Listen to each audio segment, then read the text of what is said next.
అందరికీ praise the lord. బాగున్నారా? ఈనాటి ధ్యాన భాగమునకై మత్తయి సువార్త 4వ అధ్యాయంను చదువుకుందాం. మత్తయి సువార్త 4వ అధ్యాయం.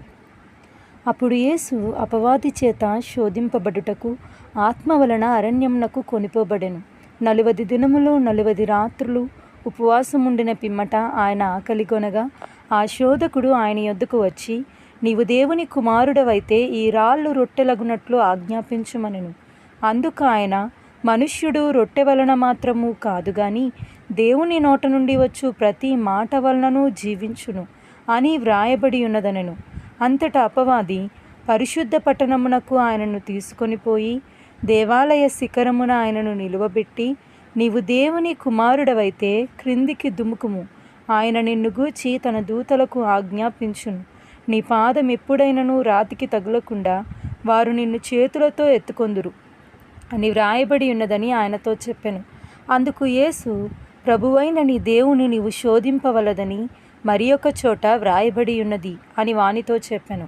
మరలా అపవాది మిగుల ఎత్తైన ఒక కొండ మీదకి ఆయనను తోడుకొని పోయి ఈ లోక రాజ్యములన్నిటినీ వాటి మహిమను ఆయనకు చూపి, నీవు సాగిలపడి నాకు నమస్కారము చేసిన ఎడల వీటినన్నిటినీ నీకిచ్చెదను అని ఆయనతో చెప్పగా, యేసు వానితో, సాతానా పొమ్ము, ప్రభువైన నీ దేవుని మ్రొక్కి ఆయనను మాత్రము సేవింపవలను అని వ్రాయబడి ఉన్నది అనెను.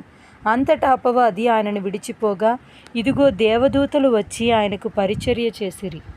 యోహాను చెరపట్టబడినని యేసు విని గలిలయకు తిరిగి వెళ్ళి నజరేతు విడిచి జెబూలూను నఫ్తాలి అను దేశముల ప్రాంతములలో సముద్ర తీరమందలి కపెర్నహూమునకు వచ్చి కాపురముండెను.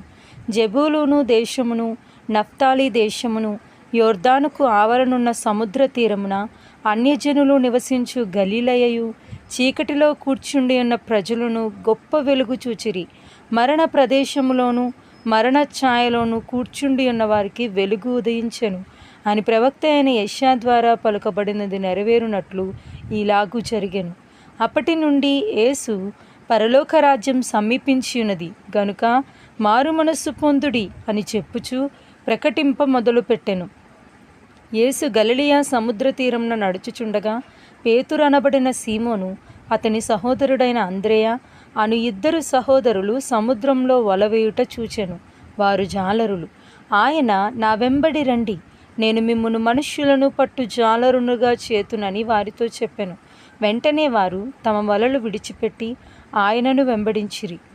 ఆయన అక్కడి నుండి వెళ్ళి జబదయి కుమారుడైన యాకోబు, అతని సహోదరుడైన యోహాను అను మరి 2 సహోదరులు తమ తండ్రి అయిన జబదయి యొద్ద దోణెలో తమ వలలు బాగు చేసుకొనుచుండగా చూచి వారిని పిలిచెను. వెంటనే వారు తమ దోణెను తమ తండ్రిని విడిచిపెట్టి ఆయనను వెంబడించిరి. యేసు వారి సమాజ మందిరములలో బోధించుచు దేవుని రాజ్యమును గూర్చిన సువార్తను ప్రకటించుచు ప్రజలలోని ప్రతి వ్యాధిని రోగమును స్వస్థపరచుచు గలిలయయందంతటా సంచరించెను. ఆయన కీర్తి సిరియా దేశమంతటా వ్యాపించెను.